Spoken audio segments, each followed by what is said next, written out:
அன்பே உருவான இறைவா, நீர் எம் மீது கொண்ட மகத்துவமிக்க அன்புணர்வை புவியில் மனு உருவான உமது அன்பு குமாரன் வழியாக உணர்ந்து கொண்டோம். உமது பேரன்புக்கு கைமாறு செய்யவே முடியாது என்ற நிலை உணர்ந்தவர்களாய் உமது புகழை இடைவிடாது போற்றுகின்றோம். அன்பினால் எம்மை முன்குறித்த தெய்வமே, உமது அன்பு சீடரும் அப்போஸ்தலருமான நற்செய்தியாளர் யோவானின் பெருவிழாவை கொண்டாடும் இந்த சுப தினத்திலே சக மனிதர்களால் அன்பு செய்யப்படாத வண்ணம் புறக்கணிக்கப்படும் மனிதர்களுக்காக ஜெபிக்க விளைகிறோம். அன்பு ஆண்டவரே, இன்றைய நவீன கலாச்சார மனிதர்களில் பலர் எந்திரத்தனமாகவோ கடமைக்காகவோ பட்டும் படாமலேயே பிறரை அன்பு செய்கிறவர்களாக இருக்கிறார்கள்.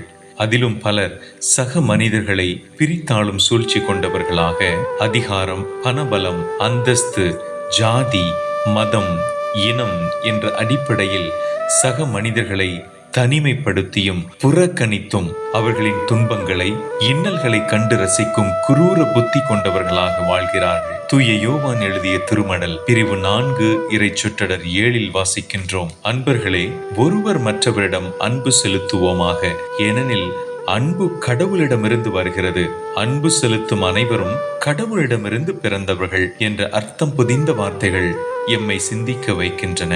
அன்பு ஆண்டவரே, பிறரை திட்டமிட்டு புறக்கணிப்பதுவே நாம் ஒருவருக்கு செய்யும் மிகப்பெரிய வன்முறை என்பதை இம்மனிதர்கள் புரிந்து கொண்டு குரோதம் நீக்கி சகோதரத்துவம் பேணுவார்களாக.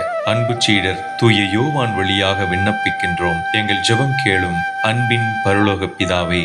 ஆமேன்.